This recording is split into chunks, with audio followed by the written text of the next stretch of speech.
Bismillahirrahmanirrahim. Assalamu alaikum. Viewer, welcome to Quick Review. نن تاسو د لپاره موږ د پاکستاني هغه اهم ټاپکس راوړي دي او هغه هیستوري موږ راوړي دا کوم هیستوري چې تاسو او د پاکستاني په منځ کې کوم لريواله پیدا کړی دي هغه کې موږ سره 1857 to 1947 دا اولنې سیریز دی او د پسې دویم سیریز چې دی هغه 1947 to 2005 په دې کې موږ سره ماډرن هیستوري دا او دا به موږ سره دی کویک ریویو دا کویک ریویو چې دا موږ وغواړو او کمپلیټلی تاسو سره دا هر یو ایونټس چې دا ډسکس کوو یعنی وار اف انډیپندنس 1857 یا دغه شان سید احمد خان دا چې څومره دي دا ایونټس تاسو کو سره کوم بریفلی ډسکس کوو په دې باندې کم از کم 8 to 10 غنټې لګې دي شي د دې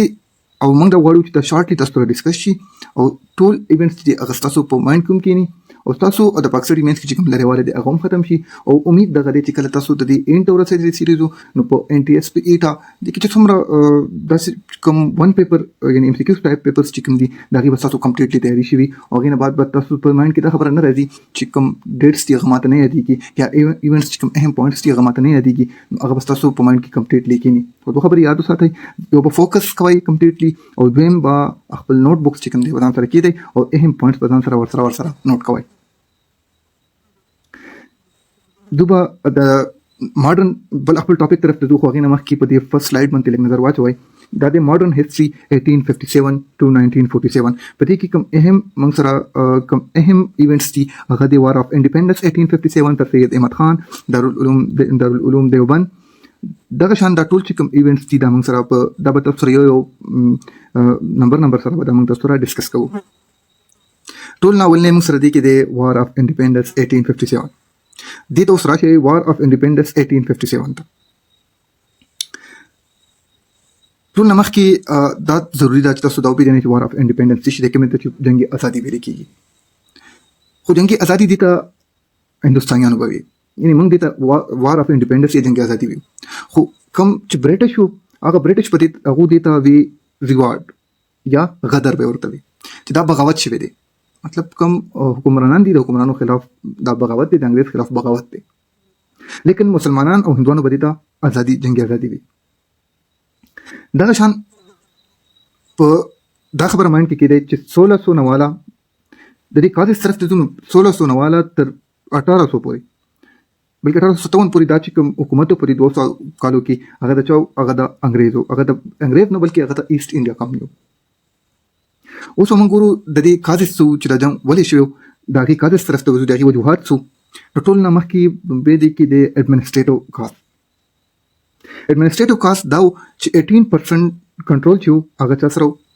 هغه انګریز سره او انګریز بهر نه راغلی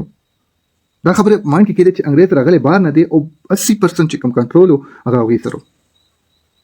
او 20% کنټرول چې کوم هغه هندوستانیانو سره کېو دې خبرې نه اندازه ولګوئ چې کوم ملک نه بهر نه کوم خلک راغلي هغې څه کې 80% کنټرول دی او کوم چې ملک دننه پاتې کېږي هغې سره 20% کنټرول دی نو دا و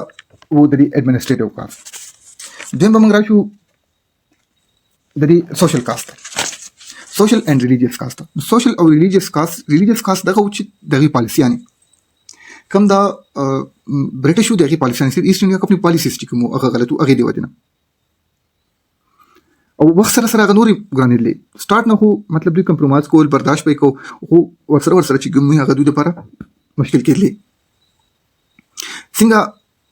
هندوان سیکان مسلمانان دوی به چې فوج کې برتي کړل نو دوی به یو د روټۍ تر نه کېنول حالانکې مسلمانان او کوم هندوان چې دي د هغې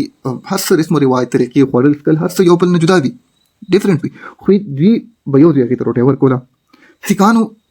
ګیرې به یې کټ کولې او هغوی ریلیجیسلی دا ډېر بد ګڼي د هغوی مذهب به یې خرابو دغه شانتې ټول مذاهب چې کوم دي د هغې به یې خرابول سوشلي چې کوم دي انګریزان سوشل چینج دا و چې هغو انګریزي تس چې کوم دی هغه راویستله ځکه ګورګان چې کوم حکومت چې کوم د ګورګانو د انګریزو او دا خو دلته غلامانو کوم هندوستانیان چې کوم هغو خپل په ملک کې دنې غلامانو نو د غلامۍ زندګۍ باندې دوی مجبور یو خو چې کوم سوشل او ریلیجیس چې کوم کازز هغه دا دین علاوه و آرمی آرمي چې کوم د هم کازو آرمي کې به 80% چې کوم دی هغه به هاي رینک چې کوم خلکو هغه به انګریزو او چې کوم 20% پاتې شول هغه به سپایان یا لو رینک باندې چې کوم خلکو هغه به هندوستانیان. ورپسې څلورم چې کوم وډ کازو هغه اکنامکس دا ټول نه غټ کاز دی او یعنی الته یو کسانو نو کسان سره به کو 10 بورې به دغه پیداوارو نو په هغه 10 بورو پیداوار کې به 6 بورې چې کوم دی هغه به تور ټیکس هغه ورکو او دې سره به نو چې کوم 6 بورې به هغه ورکړل نو 6 بورونه چې مخکې به هغه سره 3 بورې پاتې شوي نو هغه 3 بورو کې به هغه خپل گزاره نشله کولی. دا چې کوم اکنامکس پالیسی چې کوم وای غلطي دي حالانکه هندوستان چې کوم دی د تبسونه کې چړیا ویل کېدل نو او هغه په دې وجه چې دا هغه ټایم چې کوم مطلب دې ډیره خپل جی ډي پی وا ایکسپورټ بکیدو او چې کله دا انګریزانو سره راغی نو بیا به د ایکسپورټ بجای امپورټ کېدو او ایکسپورټ په کوم ځای ته کېدو ایکسپورټ په یو کې ته کېدو مطلب حکمرانانو به خپل ملکونو ته کو یعنی چې کوم ایست انډیا کمپنی به خپل ملکونو ته کو سپوز کې دلته نه به ویل را مټیریل مطلب کاټن شو دا ویړو دا کاټن چې دی دا به هغه وړو په دلته به په 1 روپیا باندې واغستو او الته به دا ویلو او الته به دینه کپڑا یا داګه به ترنه جوړ کړ واپس به چراړو دا به په 20 روپیا باندې دلته خرڅ یعنی په یو هغه کې پکې به 1 روپیا کې 20 روپیا مطلب 19 روپیا چې کوم دی هغه به فایده وکړه. دغه دی ټول چې کوم دا کوم ایڈمنسټریټیو یا سوشل یا ریلیجیس یا آرمي یا چې کوم اکنامکس دا چې کوم کاریزو د فوج چې کوم خلکو هغه خلک دا ټول کاریز قتل او دا غینه بعد هغه چې کوم دی هغه د دې خلاف ته انګریز خلاف ته جنگ فیصله وکړه. جنگ خو ناکام شو لیکن د دې چې کوم دی مطلب لیکن څنګه سلار چې کوم دا غدي ته ضرور خوله اوس په دې کې موږ سره ټول نمخ کې دا خبره چې کوم دا بدل ضروری دي چې ایست انډیا کمپنی چې کوم دی د 1600 نه 1857 پورې و مطلب نقصان جنگ خو بیا للی شو خو چې کوم د دې نقصاناتو د جنگ فائدہ چې کوم دا هم ضرور ملاو شو د جنگ څه فائدہ ملاو شو. ایست انډیا کمپنی چې کوم دی هغه په دمره ټایم کې دلته څه کړو دمره نقصانات کړی او هغه نقصانات چې دي هغه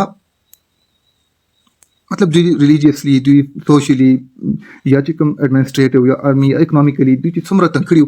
او د هغه په بدلو کې د کنټرول چې کوم دی هغه دوی نه لاړه کنټرول چاته منتقل شو تاج برتانیا ته او تاج برتانیا په 1858 چې کوم اکټ د یې ته د ریچ کوم اختیارات وغلاړل تاج برتانیا ته کې ایست انډیا کمپنی چې کوم دی نه هرڅ لاړل دا چې کوم دا فائدہ او نه سنه فائدہ چې کوم دا هغه ضرور هندوستانیان ته دی میراو شو نو په دا د دې ریزلټ وته. اوس موږ ګورو کازز اف فیلیر چې کوم دی هغه دي سو کازز اف فیلیر چې کوم دی هغه کې ټول نمخ کې لیډرشپ څه لیډر چې کوم هغه په دې وار اف انډیپندنس کې لیډرشپ کمی او چرته چې هم غټ ایونټس وی یا بغاوت یا سوم کېږي نو هغه کې د لیډر چې کوم دی هغه اهم رول وي نو لیډر کمیټي کوم دا یو وجه خدا وا درې څلور لیډرز موجودو لیکن هغه باقي چې کوم هغه ټول د هر سړي خپل سوچ باندې او هر یو چې کوم خپل په نظریه باندې نو مطلب متحد نو او بل غټه مسله چې کوم هغه دا لیډینګ و د سره ریسورسز چې کوم دي دا غلامان نو غلامان څخه ریسورسز کمه غاڼه راځي وي سره ریسورسز نو ایجوکیشن الریډي دوی څخه نو سټریټیجیز به چې غلام کوم یو سره سټریټیجیز کم نه راځي سټریټیجیز کمی و د دې ټول د چې کوم لیډرشپ کمی و ریسورسز کمی و ایجوکیشن سټریټیجیز کمی و د دې وجه نه نتیجه وتله چې انګریز چې کوم دي هغه د هندوستانیانو دشمنان شول دا د دې امپیکټ دا د دې امپیکټ وته د دې کوم نتیجه هغه دا وتله. اوس ګورو امپیکټ د دې سو امپیکټ چې کوم هغه په دوړو باندې خو موست چې امپیکټ راغی هغه په چا باندې راغی هغه راغی په خطرناک امپیکټ راغی په مسلمانانو باندې او دا کې وجه دا و چې شاته رومبه د 800 کال نه یعنی مطلب څه څه مخکې چې کوم ګوره 800 کال نه د مسلمانانو حکومت پاتې شو د جنگ چې کوم اصل محرک هغه مسلمانان ګڼل او بل ډیوایډ اینڈ رول پالیسی مطابق هغه هندوستانیان ځان سره ملاو کړل او د مسلمانانو خلاف شول او مسلمانان چې کوم دی هغه به هر شي نه لري کوله د مسلمانانو چې کوم مطلب هغه ته دغه حق چې کوم دی هغه کمپلیټلی هغه ته نه ورکو. دا موږ سره وو اولنې وار اف انډیپندنس 1857 دا موږ ډیسکس کو دې پسې به موږ دویم چې کوم ټاپک دی دویم ټاپک طرف ته وځو هغه موږ سره دی سید احمد خان په نیکسټ ویډیو کې هغه به مونږ هم دغه چې کوم اهم پوینټس دي هغه مونږ ډسکس کوو، دغه کازز دغه د سر سید احمد خان چې کوم خدمات دي هغه هر څه به مونږ په نیکسټ ویډیو کې هغه ډسکس کوو. د دې ویډیو چې کوم دغلته او نه ایونټس چې کوم د سره ختم شو نو او بل چې کوم یوټیوب چینل دی زمونږ هغه سبسکرایب کړئ